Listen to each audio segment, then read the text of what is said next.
अस्सलाम वालेकुम रहमतुल्लाह and welcome back to my channel. दोस्तों, जैसा कि हमने पिछले वीडियो में ऑक्ज़िलिक एसिड की इंट्रोडक्शन पढ़ा था, उसके जितने भी इम्पॉर्टेंट पॉइंट थे उसका इंट्रोडक्शन में हमने पढ़े थे।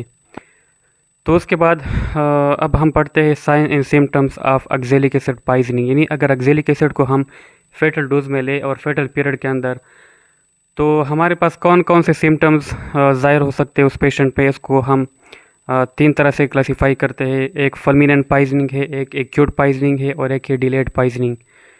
यानी टाइमिंग के बुनियाद पर एक होता है फुलमिनेंट, एक होता है एक्यूट और एक होता है डिलेड। फुलमिनेंट का क्या मतलब है?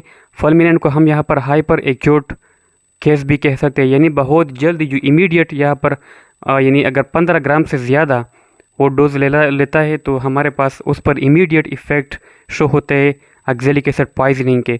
तो इस किस्म के पॉइजनिंग को कहते हैं फुलमिनेंट पॉइजनिंग।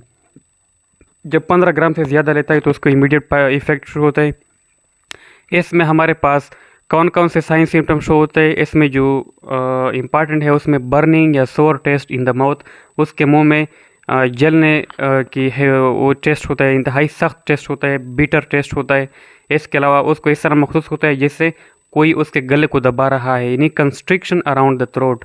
उसको इस तरह महसूस होता है जैसे कोई उसके गले पर दबाव डाल रहा है, उसको दबा रहा है। और इसके अलावा उसको बर्निंग पेन महसूस होता है माउथ से लेकर स्टमक तक। पूरी जीआईटी में जितना भी जीआईटी है, गैस्ट्रोइंटेस्टाइनल ट्रैक्ट के स्टमक तक, वहाँ तक उसको बर्निंग सेंसेशन, बर्निंग पेन महसूस होता है ड्यू टू ऑक्ज़िलिक एसिड पॉइजनिंग। इसके अलावा जो इम्पॉर्टेंट कैरेक्टरिस्टिक पॉइंट है, यानी इस वजह से आप डिफ्रेंशिएट करेंगे इसको, बाकी सिम्टम इस तरह होते हैं कि आपके जहन में नहीं बैठते, और भी पॉइजन में होते हैं, लेकिन बस इस तरह होते हैं कि वो कैरेक्टरिस्टिक होते हैं ख़ास पॉइजन के।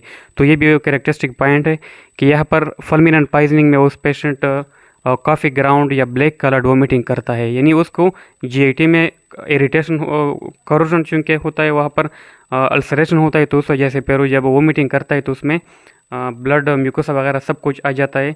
तो उस वजह से उसका जो कलर होता है ना वो ब्लैक कलर्ड, वो कॉफ़ी का, जिस तरह कॉफ़ी का कलर होता है ना, तो उसी तरह ब्लैक कलर्ड वोमिटिंग करता है फुलमिनेंट पॉइजनिंग में। और इसके अलावा उसको सीवियर थर्स्ट होता है, इंतहाई शिद्दत का प्यास लग जाता है, उसको डायरिया हो जाता है। और बाज़ लोग कहते हैं कि फ़र्स्ट कंस्टिपेशन होता है और फिर बाद में डायरिया होता है फुलमिनेंट पॉइजनिंग में। इसके अलावा इलेक्ट्रोलाइट इम्बेलेंस, क्योंकि यहाँ पर हमारे पास ये हाइपोकैल्सीमिया करता है, तो इलेक्ट्रोलाइट इम्बेलेंस भी होता है in case of fulminant poisoning. और विद इन मिनट्स अगर इसको करेक्ट ना किया जाए तो with in minutes fulminant poisoning से डेथ हो सकता है। ये फुलमिनेंट पॉइजनिंग के साइन एंड सिम्टम हो गए। अब हम एक्यूट पॉइजनिंग के साइन एंड सिम्टम पढ़ते हैं, यानी कि जो डायरेक्ट नहीं होते बल्कि कुछ देर बाद वाक़या होते हैं। हाइपर एक्यूट नहीं होता बल्कि एक्यूट कंडीशन में होता है हमारे पास। तो इसमें इसमें इंतहाई इंपॉर्टेंट साइन एंड सिम्टम है जिसकी वजह से हमें ऑक्ज़िलिक एसिड पॉइजनिंग का पता चलता है। तो इसमें जो इंतहाई इंपॉर्टेंट है वो है चोइस्टिक या वीस साइन। ये साइन अपने दिमाग में बैठा ले, क्योंकि ये बाकी पॉइजन में नहीं होता, ये सिर्फ और सिर्फ ऑक्ज़िलिक एसिड पॉइजनिंग में होता है। चोइस्टिक साइन या वीस साइन, ये basically hyper excitability of peripheral nerve, यानी पेरिफेरल नर्व जो है ना उसकी हाइपर एक्साइटेबिलिटी हो जाती है। क्यों? वजह क्या है? ड्यू टू हाइपोकैल्सीमिया, क्योंकि हमारे पास हाइपोकैल्सीमिया वाक़या होता है। और कैल्शियम तो हमें पता है कि वो तो न्यूरोमस्कुलर जंक्शन में मेन रोल अदा करता है। तो जब उसकी डिफिशेंसी आ जाती है तो इस वजह से फिर हमारे पास हाइपर एक्साइटेबिलिटी आ जाती है पेरिफेरल न्यूरोमस्कुलर जंक्शन की। तो चोइस्टिक साइन में इस तरह होता है कि अगर आप उस पेशेंट के जो फेस है उसमें जो चीक है, अगर वहाँ पर आप उसको इस तरह टेपिंग करेंगे, उसको दबाव उंगली से उस पर दबाव डालेंगे, इस तरह टेप करेंगे, तो वहाँ पर आपको ट्विचिंग, मसल ट्विचेस महसूस होंगे वहाँ पर। तो ये जो मसल ट्विचेस है due to tapping on the cheek of the patient, तो वहाँ पर जो आपको ट्विचिंग महसूस होते हैं ये बेसिकली हाइपर एक्साइटेबिलिटी की वजह से ड्यू टू हाइपोकैल्सीमिया। ये इंतहाई कैरेक्टरिस्टिक पॉइंट है ऑक्ज़िलिक एसिड पॉइजनिंग का। इसके अलावा दूसरा इंपॉर्टेंट जो साइन है वो है ट्रोजियो साइन। ट्रोजियो साइन ये बेसिकली चोइस्टिक साइन से भी ज़्यादा सेंसिटिव है और हमें बाकी में पॉइजन में नहीं होता, ये सिर्फ ऑक्ज़िलिक एसिड पॉइजनिंग में होता है। और ये भी हाइपोकैल्सीमिया और hyper excitability of peripheral nerve से होता है। अच्छा, ट्रोजियो साइन में होता क्या है असल में? इसमें ऐसा होता है कि जब हम उस पेशेंट के जिस तरह हम बीपी मालूम करते हैं तो वहाँ पर ब्रेकियल आर्टरी के ऊपर हम जो बीपी कफ है उसको इन्फ्लेट करते हैं। तो जब हम उसको इन्फ्लेट करते हैं वहाँ पर हम ब्रेकियल आर्टरी पर दबाव डालकर उसको अक्लोड करते हैं। तो चूँकि उसमें ऑलरेडी हाइपोकैल्सीमिया है, लेकिन फिर भी जब हमने उसको बंद किया तो वो और भी कम हो गया कैल्शियम, तो जो हमारे पास डिस्टल जो हमारे पास हैंड है वहाँ पर जो रिस्ट जॉइंट है उसकी फ्लेक्शन हो जाती है रिस्ट, और इसके अलावा जो प्रॉक्सिमल और डिस्टल इंटरफेरेंजियल जॉइंट है उसकी एक्सटेंशन हो जाती है। और इसमें हमारे पास उसका जो हैंड है वो बिल्कुल इस तरह हो जाता है कि उसकी रिस्ट जॉइंट फ्लेक्स्ड पोजीशन होता है, और जो डिस्टल इंटरफेरेंजियल और प्रॉक्सिमल इंटरफेरेंजियल जॉइंट है वो हमारे पास एक्सटेंशन हालत में होते हैं।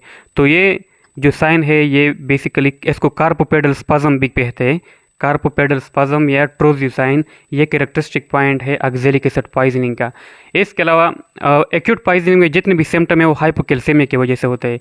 क्यूस्टिक साइन या वीस साइन हो गया, इसके अलावा ट्रोजियो साइन हो गया, इसके अलावा हमारे पास टेटानी हो गया, यानी हाइपोकैल्सेमिक टेटानी जो वायलेंट मस्कुलर कंट्रैक्शन होता है, और इसके अलावा कन्वल्जन, जड़ के फीट्स आना, इसके अलावा नम्बनेस, टिंगलिंग, तो ये सारे एक्यूट पॉइजनिंग में होते हैं। ये इंतहाई इंपॉर्टेंट है, ये बाकी पॉइजन में आपको नहीं मिलेंगे, ये अपने दिमाग में बिठा ले। अगर बाकी कुछ आपको समझ में नहीं आया बस ये दिमाग में बिठा ले।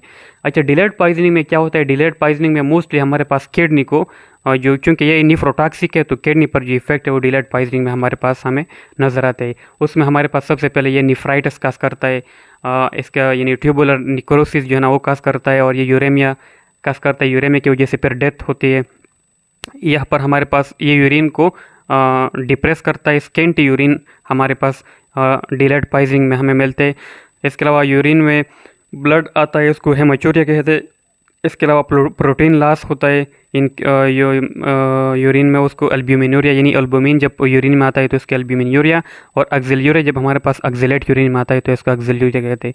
तो ये साइन एंड सिम्टम का एक शॉर्ट वीडियो थी। मैं वीडियो को ज़्यादा लंबा नहीं बनाना चाहता, मैं इंशाल्लाह अगले वीडियो में इसके किस तरह मैनेज करेंगे उसके बारे में वीडियो बनाऊंगा। लेकिन आपसे रिक्वेस्ट है कि इस वीडियो को ज़रूर लाइक करें, शेयर कीजिए, कमेंट बॉक्स में मुझे ज़रूर बताएं कि मैं और क्या क्या इंप्रूवमेंट ला सकता हूँ अपने वीडियो में, और क्या मेरे वीडियो आपके लिए फ़ायदेमंद साबित हो रहे हैं या नहीं। बहुत बहुत शुक्रिया।